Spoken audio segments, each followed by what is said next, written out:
Hi guys, welcome to அஃப்வாஸ் me vlogs 4185. So இன்றைக்கி ஒரு டேஸ்டியான ஒரு ரெசிபி தான். என்னென்னு பார்த்தீங்கன்னா, எங்கள் அம்மா கிட்ட நான் ரொம்ப நாளாக கேட்டுட்டு இருந்தேன் kinder Joy recipe, homemade kinder Joy.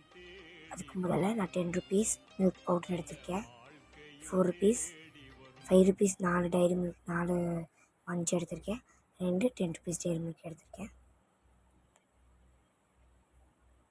முதல்ல நம்ம மில்க் பவுடரை பாத்திரத்தில் ஆட் பண்ணிக்கலாம்.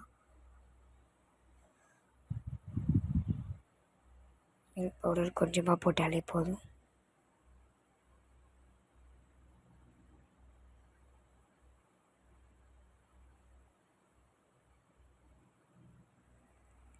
அப்புறமா இதில் நம்ம 1 ஸ்பூன் சுகர் ஆட் பண்ணிக்கலாம்.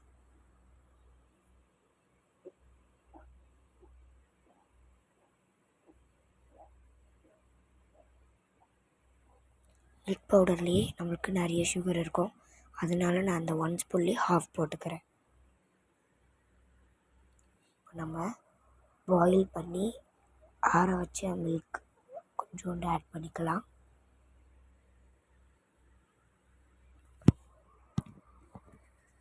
நல்லா மிக்ஸ் பண்ணிக்கோங்க, நல்லா கை விடாமல் கலந்துக்கோங்க, அப்போ தான் கட்டி ஆகாது.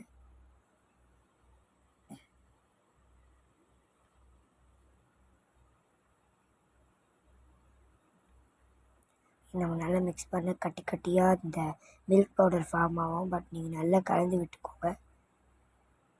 இப்போ நம்ம ஸ்டவ் ஆன் பண்ணி சிம்மில் வச்சுட்டு அதை நல்லா மிக்ஸ் பண்ணிக்கலாம்.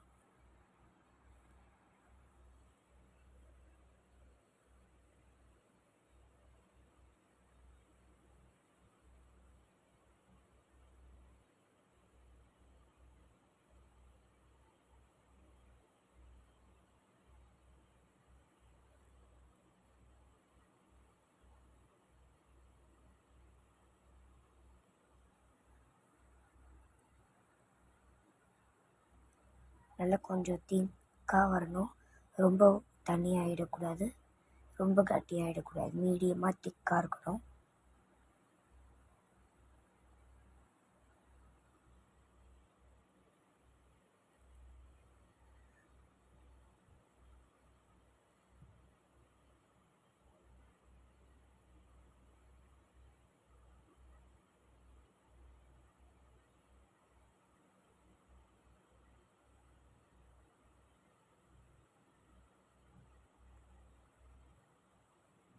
ஸ்டவ்வில் வச்சோம் நம்ம நல்லா கைவிடாமல் கலக்கணும். இப்போ இதை எடுத்துடலாம். இப்போ நம்ம டபுள் பாயிலிங் மெத்தட் பண்ண போகிறோம். ஒரு பாத்திரத்தில் தண்ணியை ஃபில் பண்ணிக்கோங்க. ஃபில் பண்ணிவிட்டு அதை ஸ்டவ்வில் வச்சு அதை பாயில் பண்ணிக்கோங்க. கொஞ்சம் அதை சூடாகணும். டபுள் பாயிலிங் மெத்தட் இது தான். நான் இப்போது 10 ருபீஸ் டைரி மில்க் இருக்குல்ல, அதை நம்ம எடுத்து பீசஸாக உடச்சி போட்டுடலாம். இதை நம்ம ஒரு பவுலில் சேர்த்துக்கணும்.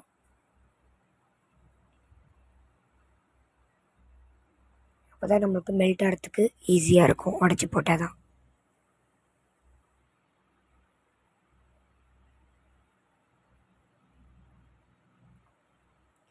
இது எதுக்கு பார்த்தீங்கன்னா, அந்த கிண்டர் ஜாயில் மிடில் 2 சாக்லேட் பால் வரும்ல, அதுக்கு தான் இதை நம்ம பண்ண போகிறோம்.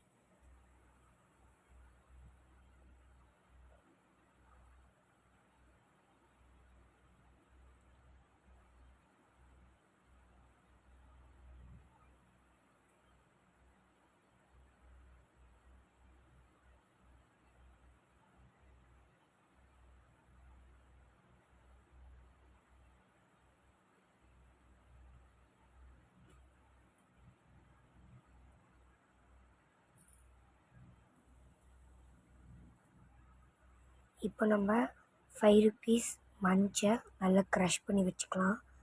எதுக்கு பார்த்தீங்கன்னா, அந்த மேலே க்ரன்ச்சஸ் வருதுல்ல, அதுக்காக. நான் இதுக்கு 2 மஞ்ச் மட்டும் எடுத்துக்கிறேன், ஏன்னா அதுவே நிறைய இருக்கும் க்ரஷஸ்.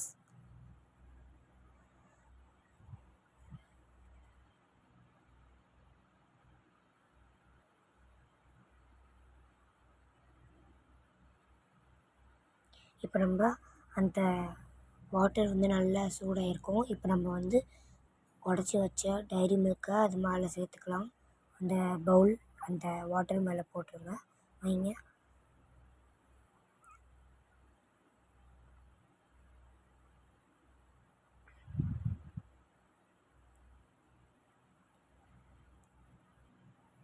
நீங்கள் டைரி மில்க்கை மிக்ஸ் பண்ணலனாலும் அதுவாக தானாக மெல்ட் ஆகும். அப்படி இல்லை மிக்ஸ் பண்ணால் இன்னும் கொஞ்சம் சீக்கிரமாக மெல்ட் ஆகும். நீங்கள் அப்படியே வச்சிங்கன்னா கொஞ்சம் டைம் எடுக்கும் மெல்ட் ஆகிறதுக்கு.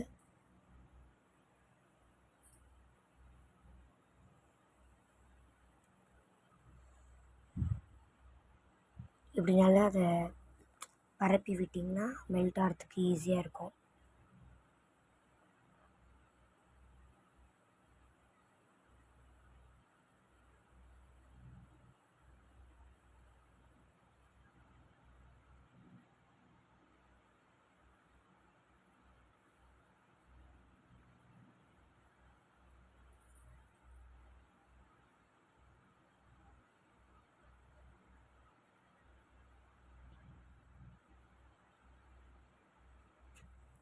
ரொம்ப ரொம்ப மெல்ட் பண்ணிடாதீங்க, அப்புறம் நம்மளுக்கு அந்த பால் வந்து சரியாக வராது.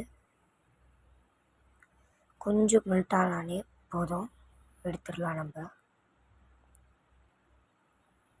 இவ்வளோ புகை வருது பாருங்கள், அவ்வளோ சூடாக இருக்குது தண்ணி.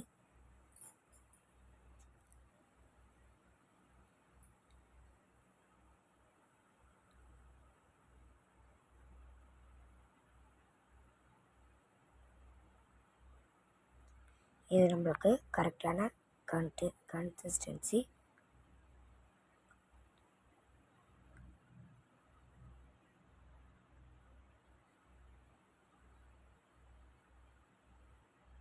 நான் இது ஸ்டவ்லேருந்து எடுத்துடுறேன்.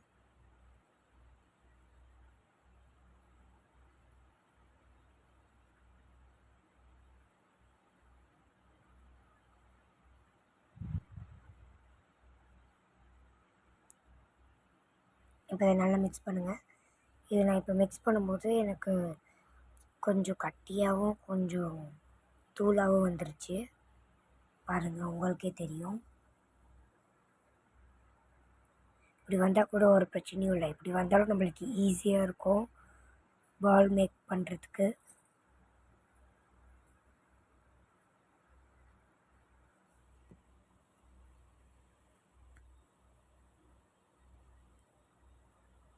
இதை நம்ம மிக்ஸ் பண்ணிவிட்டு கையோட பால் செஞ்சு வச்சிடணும். ஏன்னா அது ரொம்ப கட்டி ஆயிடுச்சுன்னா நமக்கு வராது. இப்போ நம்ம க்ரஷ் பண்ணி வச்ச மஞ்சை ஒரு பிளேட்டில் சேர்த்துக்கலாம். அப்போ தான் நமக்கு டிக் பண்ண ஈஸியாக இருக்கும்.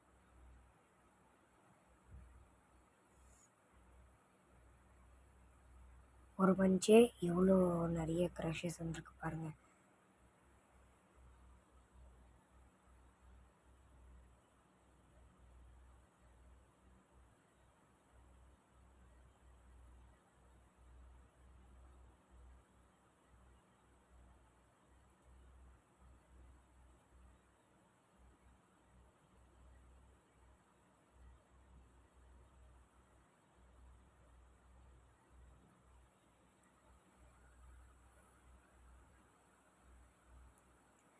இப்போ நான் க்ரஷ் பண்ணி வச்ச 2 மஞ்சுமே ஆட் பண்ணிக்கிறேன்.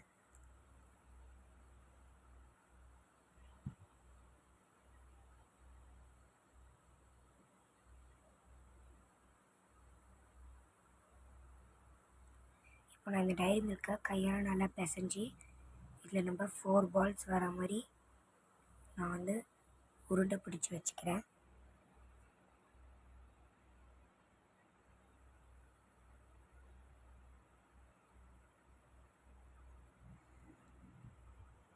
ரொம்ப குட்டி குட்டியாகவும் இல்லை, ரொம்ப பெருசாக இல்லை, மீடியமான சைஸில் உருண்டை பிடிச்சி வச்சுக்கோங்க பால் மாதிரி.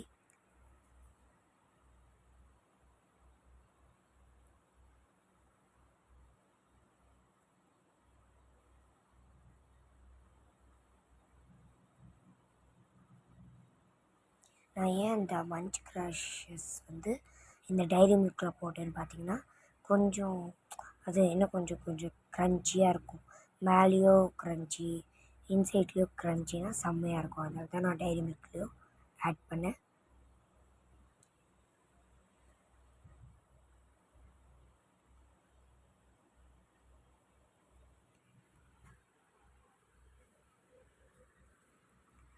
மாதிரி நான் 4 பால் ரெடி பண்ணி வச்சுக்கிறேன்.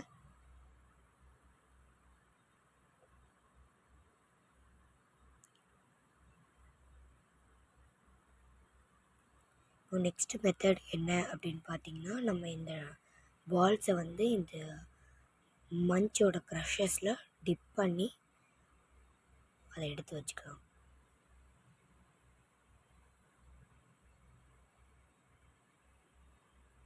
அப்போ உங்களுக்கு வெளியிலையும் க்ரன்ச்சஸாக இருக்கும், அவுட் சைட்லேயும் க்ரன்ச்சஸாக இருக்கும், இன்சைட்லேயும் க்ரன்ச்சஸாக இருக்கும்.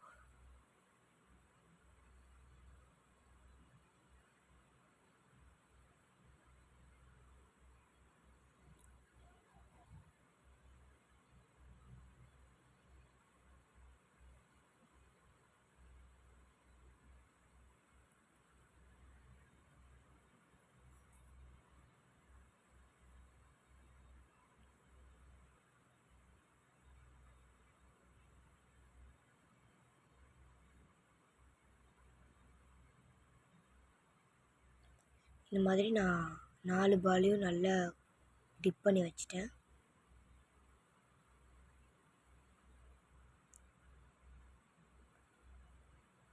அது கொஞ்சம் ஒட்டலைனாலும் நீங்கள் நல்லா ப்ரெஸ் பண்ணி டிப் பண்ணிக்கோங்க. ஏன்னா எங்களுக்கு ரொம்பவே கட்டியாக வந்துச்சு டைரி மில்க்கு.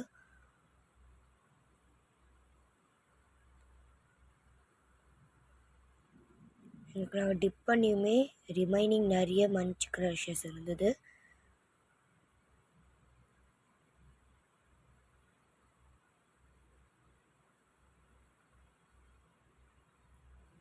சரி, இப்போ நம்ம வந்து 2 பவுல் எடுத்துக்கலாம். இந்த 2 பவுலில் நம்ம ஆட் பண்ண போகிறது என்ன அப்படின்னு பார்த்தீங்கன்னா, ஃபஸ்ட்டு ஸ்டேஜ் வந்து நம்ம ரெடி பண்ணி வச்ச அந்த மில்க் பவுடர் அதெல்லாம் சேர்த்து நம்ம கலந்து வச்ச ஒரு க்ரீமி இருக்குல்ல, அந்த ஒயிட் க்ரீம் மாதிரி, அந்த ஒயிட் க்ரீமை ஃபஸ்ட் நம்ம லேயராக வச்சுக்கோங்க 2 பவுல்லையும். அதை நீங்கள் போடுறதுக்கு முன்னாடி நல்லா ஒரு வாட்டி மிக்ஸ் பண்ணிவிட்டு போடுங்க, ஏன்னா கட்டி ஃபார்ம் ஆகிருக்கும். கட்டியாக இல்லாமல் கொஞ்சம் நல்லா மிக்ஸ் பண்ணிவிட்டு அதை நீங்கள் சேர்த்துக்கிறாங்க. மாதிரி ஃபஸ்ட்டு லேயரே இந்த ஒயிட் கலர் க்ரீம் தான். இதை ஆட் பண்ணிட்டதுக்கப்புறம் நம்ம செஞ்சு வச்சுருந்த 2 பால் சாக்லேட் பால் அது 2த்தையும் எடுத்து நம்ம மிடில் வச்சுக்கலாம். கிண்டர் ஜாய்க்கு அதுதான் நல்லாயிருக்கும். சில பேர் வந்து பார்த்திங்கன்னா கிண்டர் ஜாய் அவங்க அந்த கிண்டர் ஜாயோட அந்த கவர்லேயே வந்து அந்த கவரை மட்டும், அந்த டாய் இருக்கும்ல அந்த கவரை மட்டும் வச்சுட்டு இந்த மாதிரி செஞ்சு அதில் போட்டு சாப்பிடுவாங்க. அதில் போட்டு சாப்பிட்டாலும் ரியல் கிண்டர் ஜாய் மாதிரி இருக்கும். பட் எங்ககிட்ட அது இல்லைனால நாங்கள் பவுலில் செஞ்சுக்கிறோம். ரிமைனிங் என்ன அந்த மஞ்ச் க்ரஷஸை நான் அப்படியே மேலே ஸ்ப்ரிங்கிள்ஸ் மாதிரி அப்படியே தூவி விடலான்னு சொல்லி தூவி விட்டோம். பார்க்கவே இன்னும் கொஞ்சம் அழகாக இருந்தது.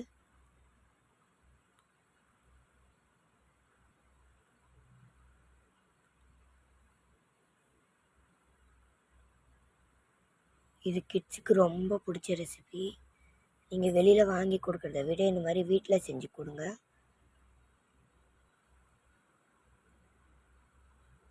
இதை நீங்கள் ஃப்ரிட்ஜில் வச்சு இன்னும் கூல் பண்ணி சாப்பிட்டா நல்லாயிருக்கும். அந்த சாக்லேட் பால்லாம் ரொம்ப க்ரன்ச்சியாக இருக்கும். ஃப்ரிட்ஜிலலாம் நீங்கள் வச்சு கூல் பண்ணி சாப்பிட்டுக்கோங்க. ஃப்ரீசரில் வச்சிங்கன்னா போதும், ஒரு 10 மினிட்ஸ் வச்சிங்கனாவே ரொம்ப ஜில்லுன்னு ஆகிடும். நீங்களும் அந்த ரெசிபியை வீட்டில் ட்ரை பண்ணி பாருங்கள். பாய்.